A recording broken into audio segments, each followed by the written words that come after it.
Hello, everyone, and welcome to CMNCP22, the annual conference of the Canadian Municipal Network on Crime Prevention.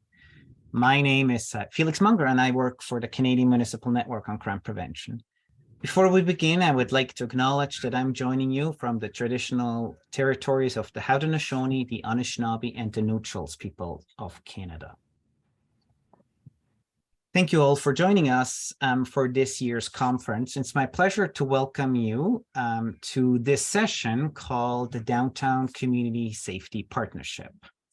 This session will be moderated by Greg Burnett and will include presentations by a number of people from the organization that they're going to be presenting to you.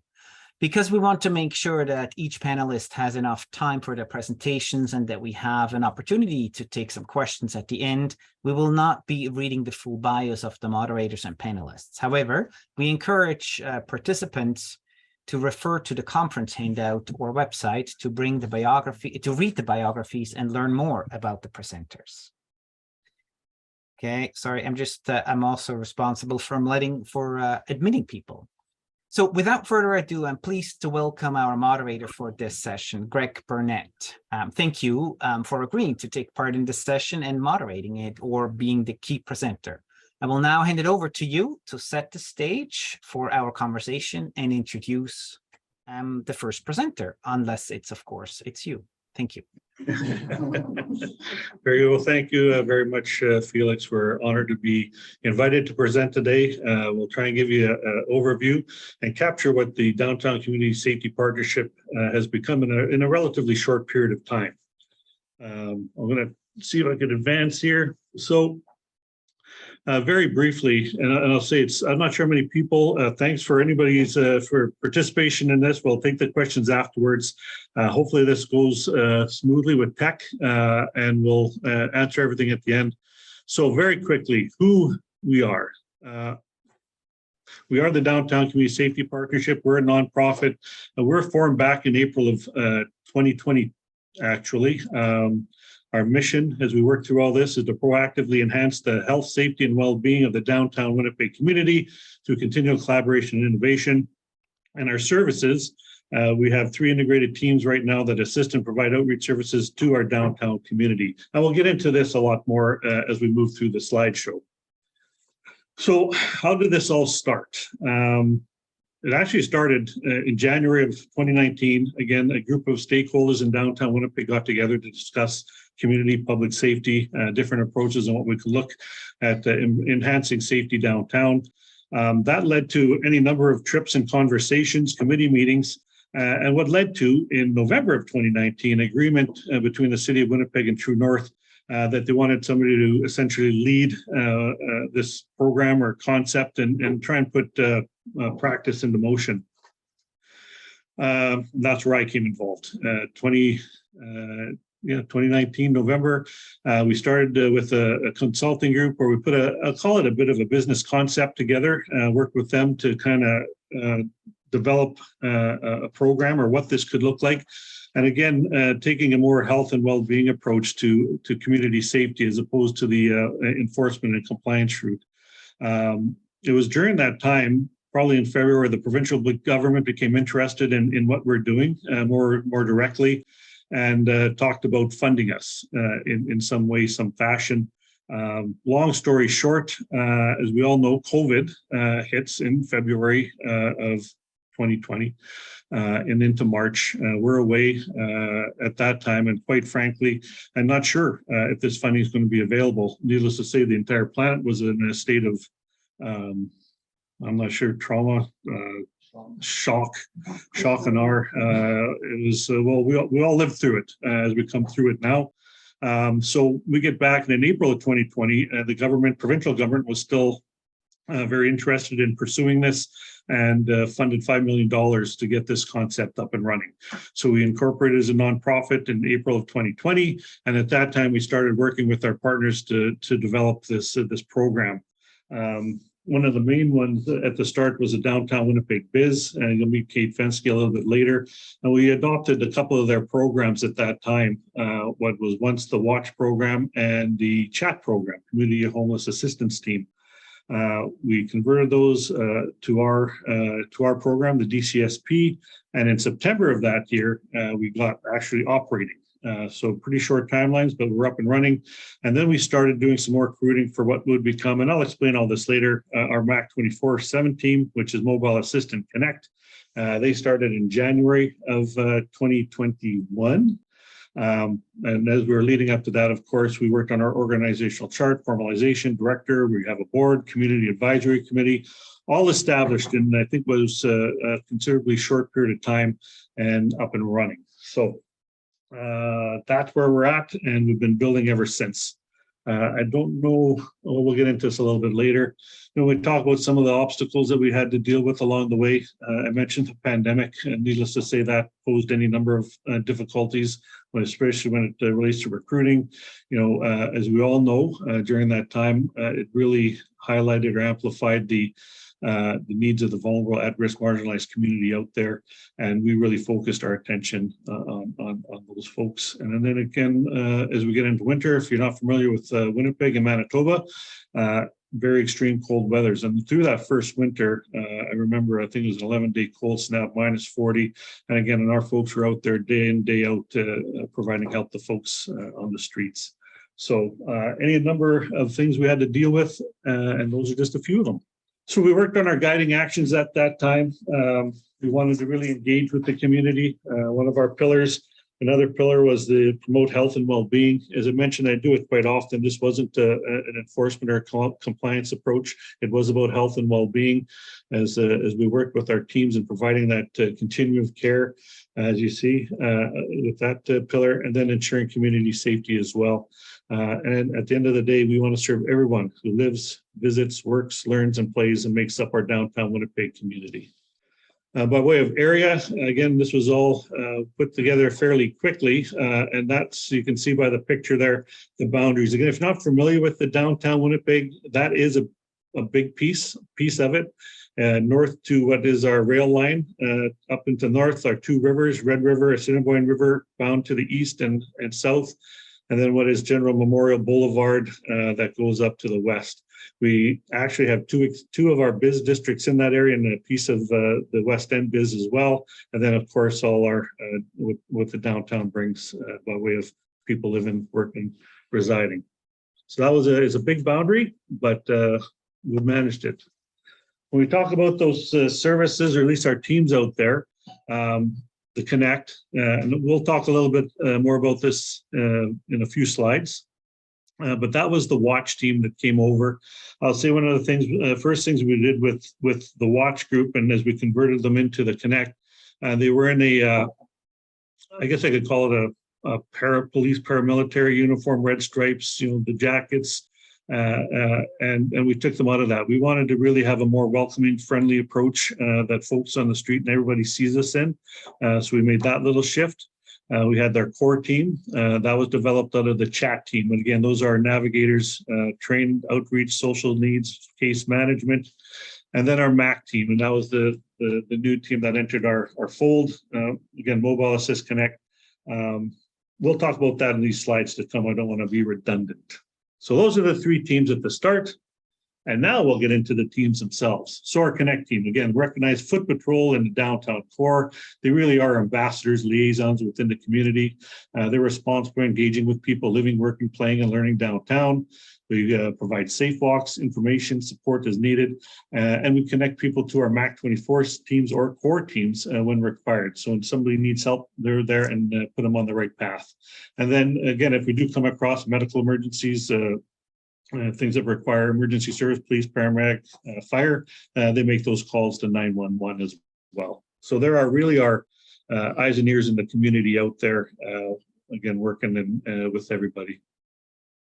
Our MAC-24-7 team, again, that was the third team we joined in. Again, they're 24 hours, 7 days a week. They provide outreach, social need assessments, immediate first aid to those who need it. Again, lots of wound care. but non-emergency, non-crisis situations. Our hope is to be proactive and get to people in needs before it becomes that. They're trained. We developed a first aid course that provides some advanced training for them, 2-week course that they're able to, again, treat those lower acuity medical situations. They're able to triage and alleviate those demands on frontline emergency services. They specialize in sheltering, emergency first aid, and connecting the vulnerable community members with our core team. And again, we work closely with Winnipeg Fire Paramedic Service, Winnipeg Police Service, as well as all the outreach agencies, including Salvation Army, Main Street Project, Shoal Mission, and others within our city. The core team, community outreach advocacy resources, provide outreach and follow-up interventions and assistance to better serve and provide advocacy for vulnerable individuals. Their goal is to help people accessing social services, navigate them, and get them to the community resources that are available.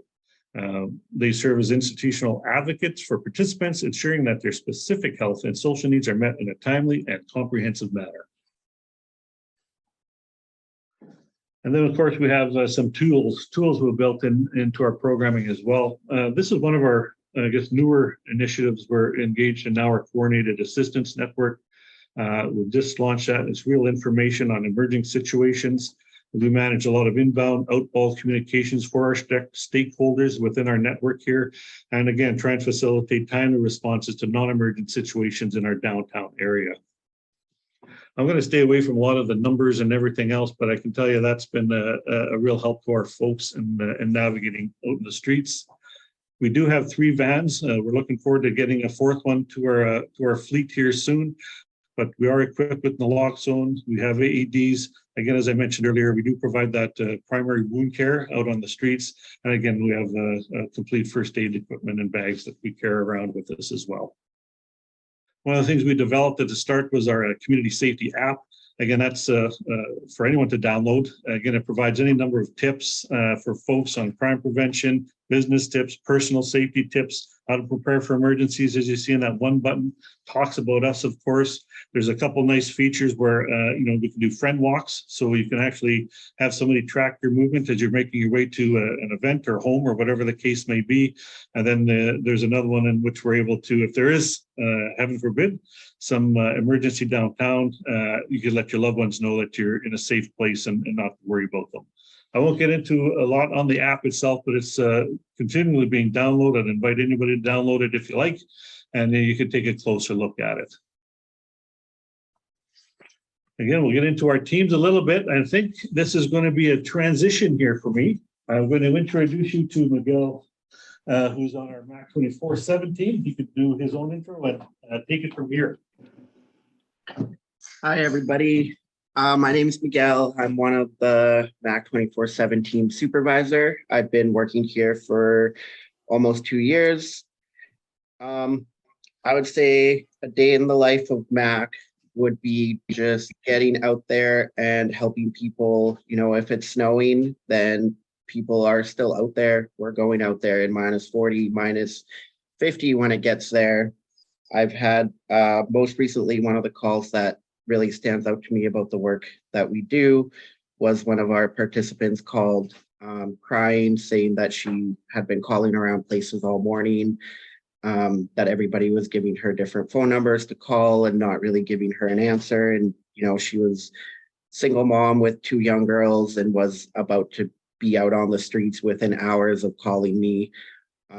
I could hear the distress in her voice, so I just told her, take some time. I got the info that I needed and told her I would be making those calls for her and I would be finding an answer for her.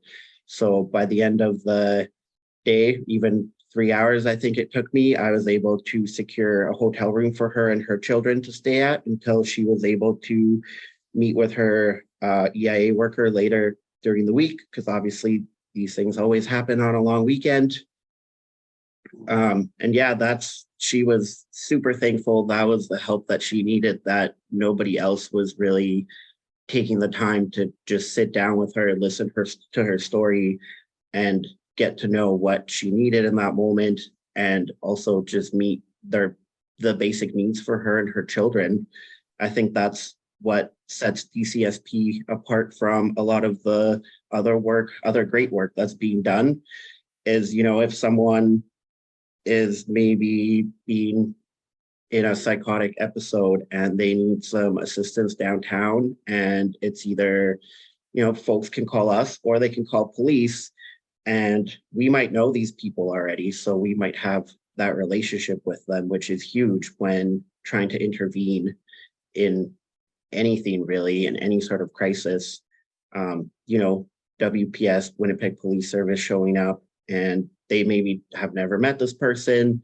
The person maybe already has, their own past experiences with police, and that just kind of sets the tone for how the interaction is going to go, versus one of our teams showing up. Maybe we see this person every day or every week, and we've had daily small interactions with them, just a simple hello, just a simple acknowledgement that they exist out there in the world, can go a long way. And then, when they do need that help and we show up, they already kind of trust us. They already know, okay, these guys aren't too bad. They're not going to hurt me.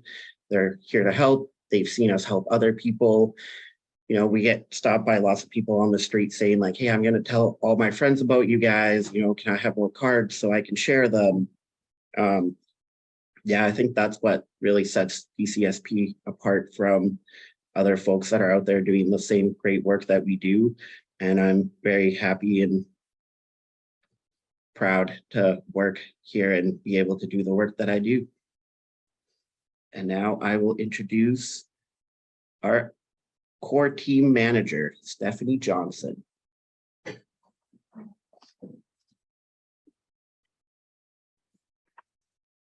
Hi, folks. My name is Stephanie. So I am the manager of the Community Outreach, Advocacy, and Resource team.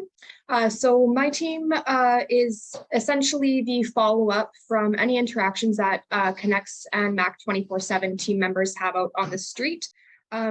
When those folks want follow-up case management services, and to be connected to somebody who can really help them get their basic needs met, and really any other needs to help them get back on their feet. So we provide wraparound services to community members in our area who are experiencing really just multiple challenges and barriers in navigating the systems that help them stabilize and help them get their needs met as an individual who's living on the street and hoping to get out of that situation. So essentially, we are helping folks with really meeting any need that they express they need to kind of meet success in their life. So essentially that starts with basic needs, such as helping them obtain their identification, securing regular income, and then also securing safe and stable housing with access to affordable food. So once those needs are met, when folks are a bit more stabilized, they're out of the cold, they're out of the shelters, they're having regular meals and having regular income, we kind of help them start to look at other aspects of their life that they're finding difficulty navigating. So this is a really wide range of things. It can be anything from connecting to mental health support, getting into detox, into treatment, getting connected to primary care, meeting with lawyers, POs, court dates, really making and attending any sort of appointments that they need. Really all of those things that take a phone and a stable home and a calendar and all these appointments that you need to get to. We're really helping people navigate all these systems. We also will sit down with the individuals and identify what barriers that they're facing and why they're not able to meet these needs on their own. So a lot of the barriers that we're helping them navigate around is their inability to advocate for themselves for a variety of reasons, lack of transportation to their appointments, lack of means of communication to set up their own appointments, and then just mental health and substance use that kind of suppress their ability to keep track of a time of day or keep track of appointment times, or just really the ability to make decisions that affect their well-being. So for an example, a day in the life is a bit more hard for us to say because everything is different case by case based on the needs of the person. And we really focus on what the person is expressing to us that they need rather than us assuming what they need. So we sit down with folks and make a case plan with them and follow up with that, just depending on whatever looks like success to them. So For a quick example, we had an individual who Mac and Connects ran into an individual who came from Montreal, could not speak English, and was stuck in Winnipeg with a language barrier. So he was unable to communicate his needs to really any of the systems around him. This individual is someone who lives with schizophrenia and didn't have access to his medication or really any mental health care in the city, which prevented a huge barrier for him to be able to get out of shelter and into stable housing. So our teams did a lot of advocacy with Manitoba Health and with employment and income assistance to really streamline his applications for a health card and for income. So he was able to access his medication and really access safe and stable housing. Once we get this individual stabilized in those senses, then we get to start to see all of the next tier after those basic needs are met. Really helping him get into classes to learn English, helping him have affordable transportation around the city, affordable access to recreation services so that he can keep himself busy during the day. So really anything around the map, once those basic needs are met, we're just really helping people connect to the resources that will enhance their lives and whatever looks like success to them. Yeah, so I will just pass it along to Matthew, who is our data analyst. My last name. I feel like we should play some kind of a song over here. Swapping chairs. Hi, everybody. As Steph graciously mentioned, my name is Matt. I think my formal title is Business Intelligence Analyst. It sounds very corporate. I'm really responsible for research, data, and kind of ongoing internal evaluation here at DCSP. And so I'm going to talk a little bit about both our data collection and why and how we use data, always in a sort of way that helps us continuously improve our service quality as well as our accountability to our community partners.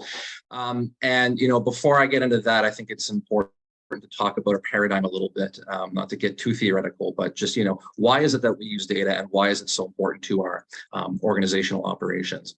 So that kind of captures those 3 points there. We currently we have an ongoing integration strategy. We're currently working with external partners to help streamline things on our end. So it's always very exciting. There's a lot happening here by way of data and information, and you know how do you use that in a way that helps downtown and helps everybody feel safer downtown. So, like I said before, it's important to just if we're asking why is it important to collect data, and why is it important for us to use it. It's important to zoom out a little bit and talk about kind of the paradigm that I think encapsulates all of our work here, whether it's Mac, Core, us in the office, and so on. So many of you may be familiar with a very common sort of understanding of why crime happens, which is also known as routine activities theory. And routine activities theory essentially states that in order for a crime to happen, you have to have 3 contributing factors: a motivated offender, a vulnerable target, as well as the absence of environmental guardians. So if any of you have taken an intro level crim course before, this will probably sound familiar. I think a lot of you being in nonprofits yourself and kind of navigating the complex environments in which we operate can appreciate how discursively precarious this is. For some funders and some stakeholders, we are crime prevention. For some other funders, some other groups, and so on, we engage in what are essentially harm reduction activities, getting somebody to a better place that's meaningful for them, regardless of what that, it's not about kind of a zero tolerance policy. It's not about moving people along. It's not about, trying to clear an area to make it look prettier so people can buy stuff. It's about making sure that we're meeting them where they're at and getting them where they need to go, again, in a way that's meaningful for them and in a way that they consent to. So essentially what we have here is a bit of a Frankenstein between crime prevention and harm reduction. So if you look at the 3 vertices of the routine activities theory, or what we call, a crime prevention triangle. If you look at kind of that first one, the victim offender overlap, we know that it makes very little sense to talk about criminals or offenders in isolation. Crime is born of social context that can incentivize people to offend, and I use that word kind of with scare quotes. But these are the very same people who are the victims of what we, consider crime, such as violence. Now, the population that DCSP serves is inherently multivariate and struggling with factors like houselessness, isolation, and intergenerational trauma. So we don't like to use the term victim as it has a history of denying agency, but at the same time, there's no getting around the fact that in many cases, we're dealing with folks who have both offended in the traditional enforcement sense of that term, as well as having been the target of very difficult circumstances. And so our goal is always to get somebody out of that cycle, whatever they need in that moment, short-term care, long-term care, so on and so forth.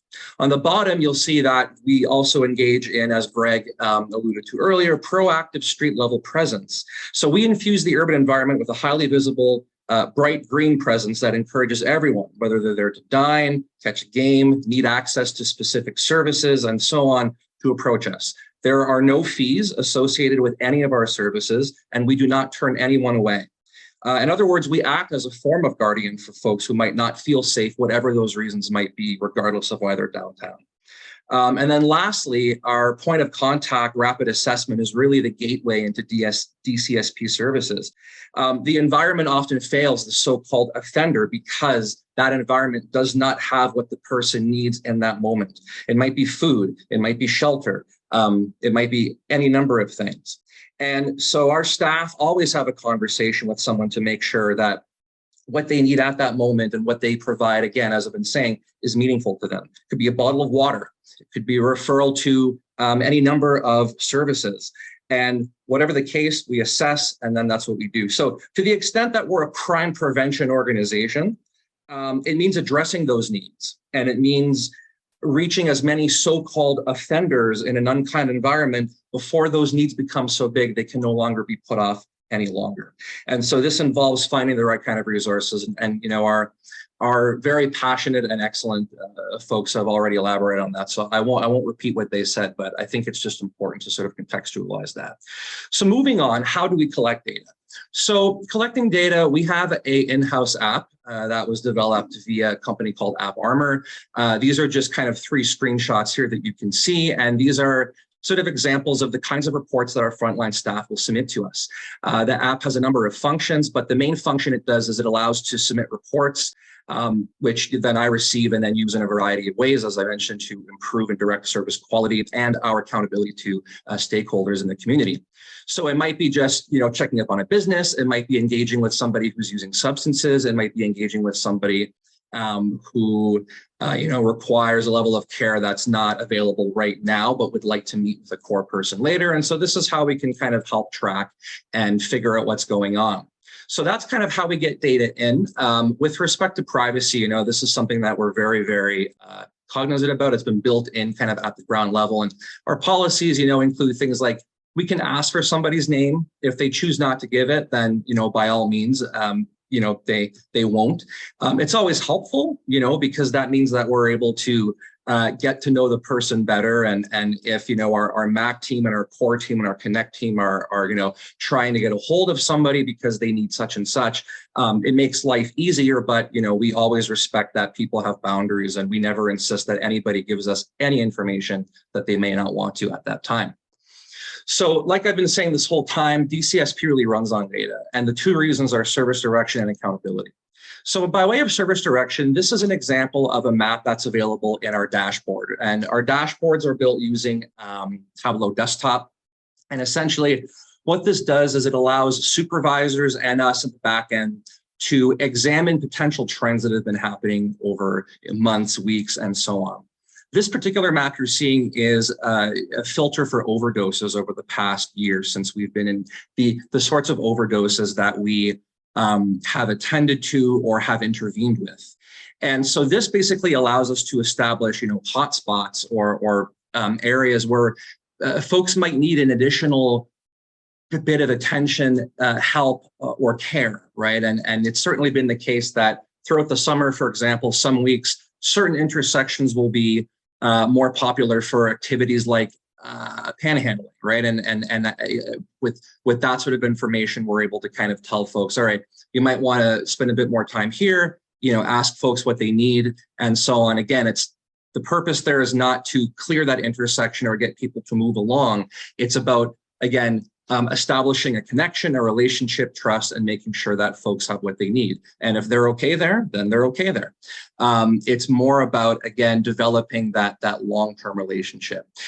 There's a variety of categories I won't go into because I'd be here for about an hour and nobody wants to hear that. We also have we have a great relationship, as Greg is going to talk about in just a couple of minutes. We have a wonderful relationship with our local fire paramedic services. And so they provide us with data that are incredibly helpful in terms of mapping non-emergent calls. And that really allows us to kind of keep a better track of, where could we be improving? Where could we send folks, or where could we try to engage more proactively? And we do a little bit of analysis. So for example, we know that over the last year or so, as our engagements with folks increase downtown, the non-emergent calls on the paramedic side decrease. There's been kind of a moderate inverse correlation there. And these are things that are ongoing. It's, there's any number of ways that we can kind of slice into that. We also use geographic data that they very kindly provide us in order to, figure out where can we do better, where are paramedics being called to for non-emergent situations that we could try to be at more proactively. Again, it's all about trying to address issues before they become so catastrophic or become so significant that it sort of ends up in crisis. So how not only responding to those issues as we see them happen, but engage in those things proactively as well. And the other thing that I'm going to conclude with here for my part is that we also use data to become and hold ourselves accountable to the community. As Greg said, we have a board of directors, we have an advisory council who sort of keep their finger on the pulse of our activity, and the heartbeat is made of data. So for example, here you'll see examples of core metrics that we provide to our community partners and our funders. With respect to the amount of detox appointments that are, our participants are connected to, number of EIA appointments that are made, and kind of more general metrics from our folks on street engagement teams, such as checking in with businesses, engaging with folks who are unsheltered or homeless, providing assistance in the form of clothing or food or water, and so on. And so, we see long-term patterns emerge. We ask why. Why do we see these things happen? Is it a matter of organizational shifting? Is it a matter of actual patterns in the downtown area? So we use information in a way that serves the community and in a way that helps us establish relationships with both of our participants as well as those that we work with in the community. The last thing I'll talk about here is just the sheer explosion of referrals that we've received in terms of inbound. So last year, over the calendar year, we received an average of 42 referrals per month. And these are referrals from, as you can see there, places like shelters, individual community members, security services, emergency services, including police and paramedics, as well as businesses in the area that call us when they want us to check up on somebody. If they see somebody sleeping on a sidewalk, right? Potentially and very possibly the most appropriate service is not to call the police. In many cases, now that's us. And so as a result of the community knowing who we are, we've exploded to about 200 referrals per month. And just to kind of give a general overview, that accounts for about a third of our total activity now, whereas last year it accounted for about a tenth. So there's been exponential growth with respect to how are we balancing this kind of reactive work with more proactive work? And so that's something that we use data to track and figure out. I'm going to now turn it back over to Greg to talk about our partners and give a bit more context about that. Thank you, Matt. Thank you, Stephanie. Thank you, Miguel. I try real hard not to gush about the work they do out there. I don't think we do it justice in a presentation like this.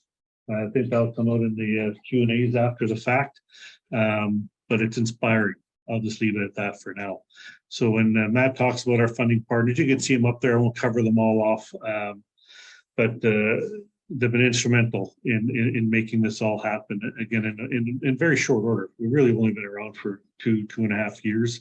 And when Matt talks about that explosion of calls, people are seeing that. And it's really providing the right resource at the right time for the right reasons. And if we can alleviate a lot of those demands that don't require the uniform, that our folks are there and providing that. I think the relationships they've built out on the streets, when they see those green boots or hats, I mean, they've been called beacons of hope. It's pretty nice to hear. So those are the partners out there. We got a lot of work we're building through with that. I can't thank them enough. Here's one.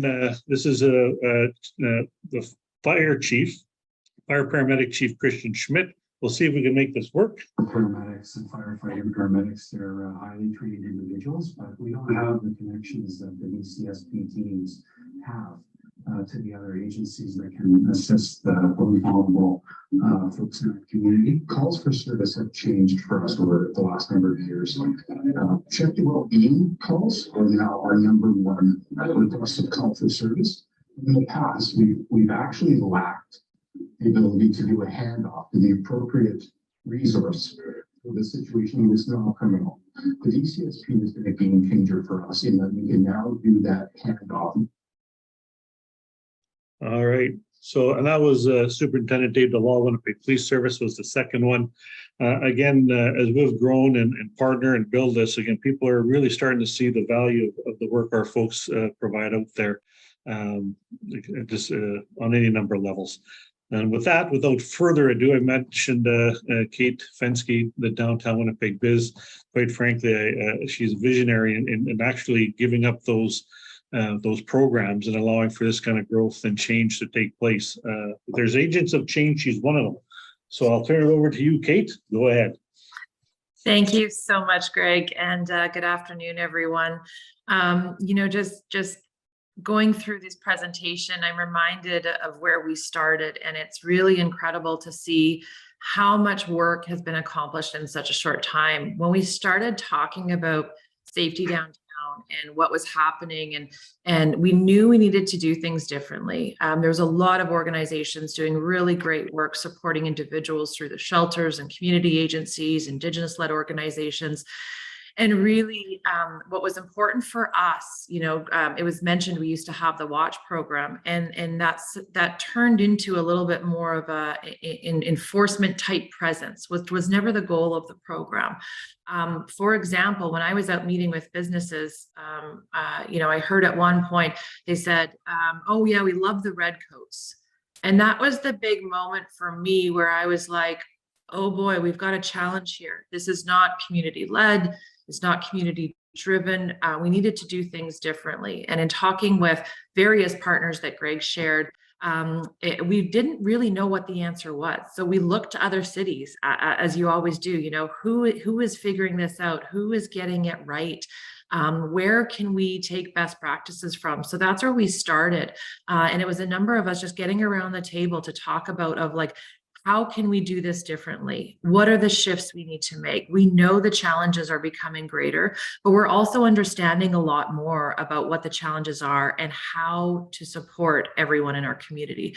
And that was the most important thing for us at Downtown Winnipeg Biz. We run a lot of programs. Safety was actually never in our mandate. We're like an entity from the city of Winnipeg and funded through a levy that private businesses contribute to. We represent about 1,000 businesses downtown, but we're also tasked with taking care of the neighborhood. We have about 300 blocks in our downtown. It's a significant geographic size. And I think for us, the most important thing was we wanted everyone who was downtown, whether you're here all the time or you're coming to visit, to feel welcome, to feel like this is a place that you can call your neighborhood. And that's really where we started from, that it is about people. That was the most critical thing. And I think what we saw through the pandemic is there's been so much greater collaboration and just finding ways to work together. And I think that's something that's really great that's come out of the last couple of years. And so when we saw, where are the opportunities for the Downtown Community Safety Partnership, I even go back to thinking about what are we going to call it? And what is its name and what does it look like? And what was so important with all the partners coming around, Community Aboriginal Human Resource Development, OPK, the Downtown Biz, others, that community piece was at the center of it all. And so what's been so incredible to watch as this has developed is I believe truly that we have the right model that is making a difference. I think it was Matt and maybe Stephanie talked about, meeting people where they're at. That is the most important thing. And what's been a challenge, I think, is just letting the community know about this shift and this change and how we're doing things differently. But we're starting to see, Matt mentioned the referral calls really spiking now. The more we're building awareness out there in the community of this new resource, and it really is about what is happening on our streets downtown and where is that support and that help and that connection.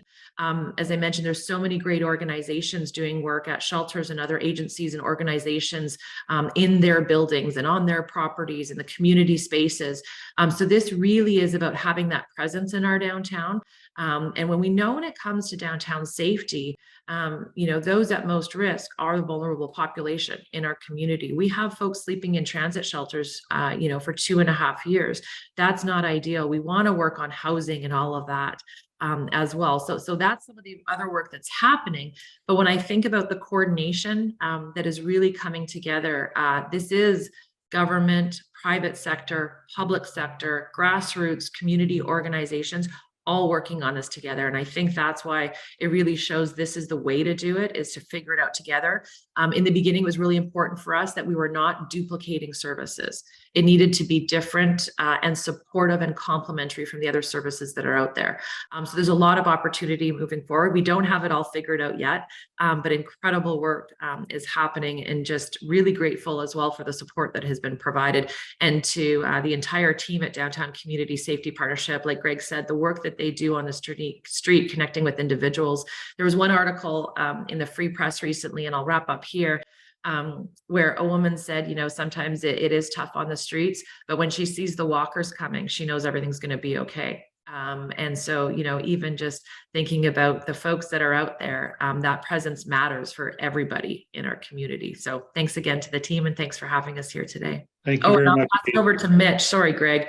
That's supposed to be my cue to say I'm wrapped up, and you can change the slide, because I know you're passing it over to Mitch, who, for those of you who haven't met Mitch, if you're ever fortunate enough to do that, he is one of the most kind human beings I've ever met in my life. And just, again, showing the collaboration of it's all hands on deck here in Winnipeg. Thank you so much, Kate. That was wonderful. And thank you for such kind words. So my role with the Downtown Community Safety Partnership is to act as a consultant to the whole team, to do critical incident debriefing, and to do the training of our wonderful people. In my other world, I work with young people, Indigenous young people, who have, some of whom have grown up in the child welfare system, some who are implicated in the criminal justice system and street life and gang life, coming from very wounded families based on the relationship with Canada over several centuries now. And some of their stories are very heartbreaking. And one thing that we find is to envelop and surround and wrap around a young person and lead them to some purpose and to some sense of belonging can be incredibly healing. And the Downtown Community Safety Partnership acts as a receptor to lots of my young people who end up applying for and getting jobs within the Downtown Community Safety Partnership on the Connect team, on the Clean team, on the Summer Student Program team. And I've seen lives changed and turned around, where the young people now get a sense of belonging, a sense of empowerment, a sense of identity, and a sense of purpose, and they become part of our family. And that's going to ripple down to their next generation. So I really see the DCSP as doing that great work of reconciliation with our Indigenous community. The other thing I'm quite proud of with DCSP is a twice weekly Main Street walk that we do in downtown Winnipeg. And the 6 blocks that we cover every Tuesday and Thursday morning probably has the highest density of unsheltered folks, folks that are traumatized, dealing with mental illness, dealing with the opiate crisis. It's really heartbreaking, those 6 blocks. And every Tuesday and Thursday morning, DCSP organizes and hosts a litany of partners to come down and pull wagons and pick up litter and pick up needles, but most importantly, to hand out food and clothing and make relationship with our unsheltered community members, many of whom have attended residential school or have been impacted again by that relationship between the Indigenous community and Canada. So some of our partners include Action Therapy, OPK Manitoba, the Mama Bear Clan, and many, many other partners. Now, I'm going to turn it over to a young man who exemplifies what I spoke about in terms of taking on someone who is taking ownership of their lives and turning their lives around, and that is Vinnie Lilly, who's become a superstar in our organization. Take it away, Vinnie. Hello, everybody. My name is Vinnie Lilly. As Mitch said, I am a proud member of the Connect team, and I was invited into this organization.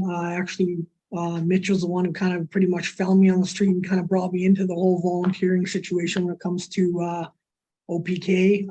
Also a very proud member of the OPK organization. So I think what's unique about me, not so just unique, there are a lot of other people who come equipped with the same thing that I have, but I come equipped with a lot of lived experience. I didn't always live a very, I lived a very dark life, I would say. My past wasn't very, it was pretty checkered. And so I think just to do with like sexual abuse and drugs and crime and prison and gangs. And so I think that for any individual that can come out of that on top in a positive mind frame can usually really use all those things that they had been through to their advantage. And I think that's one of the things that's really benefited me to get to where I am at in my life. I'm 4 years sober from all hard drugs and alcohol. And so I've used all the negative things that I went through as my strengths instead of, allowing them to kind of tear me down and let them be my weaknesses. So I think that's one of the things that's really, really benefited me to get me to where I am at today. That I've used those negative things that I've been through as my strengths. And so I so solely believe that anybody that's been through some negative lifestyles can literally make it through and can turn around and use that as their strengths as I have. And so I guess that's about it. I'd just like to say that I'm very proud to be a part of this team. And I think that this team is really making a lot of headway in the city to do with like the people that they're reaching, because they have hired a lot of people that also have their own lived experience to bring to the table. And I'm really appreciating that. And we're all walking, kind of doing our heart work on the street of Winnipeg. It's back to me. Thank you, Vinnie. Thank you, Mitch. Thank you, Kate. Vinnie is also, you didn't mention the work he does in schools on gang exit strategies. He speaks to, I can tell you the number of school presentations he's made. He works at Nidinaway Mac, a new warming space, community space in downtown Winnipeg. And again, really gives folks out there a sense of belonging and community and purpose. So he was understated, just like everybody around here. Humble, just doing the hard work, and I can't thank him enough. So everyone always likes a few testimonials.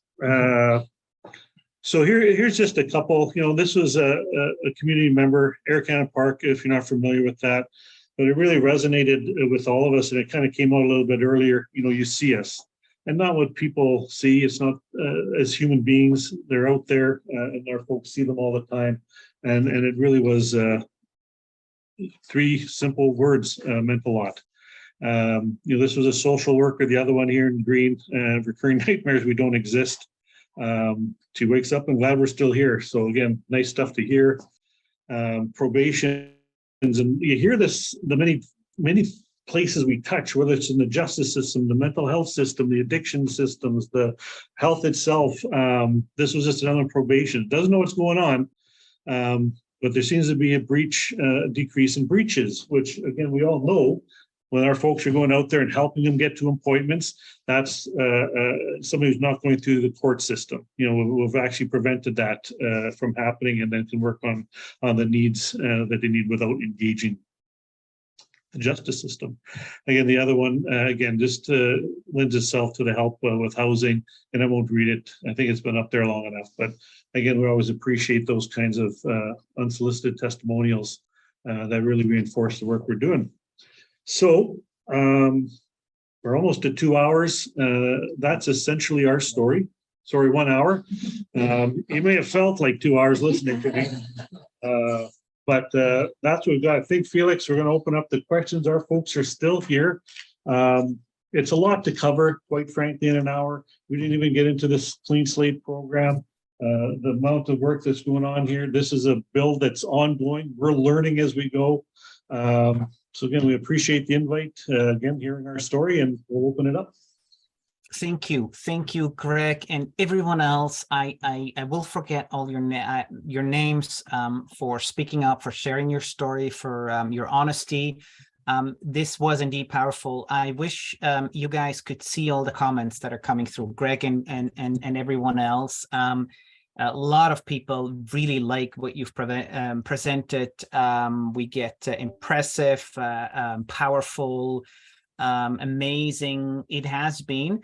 The first session by Jaap and the conference was making it possible. I think that's part of the title. And you've also shown to us that it is indeed possible to address to address the issues, social challenges that a downtown can see in a coordinated and collaborative effort. And so from our perspective, congratulations on that. And thank you very much for your willingness to share your story.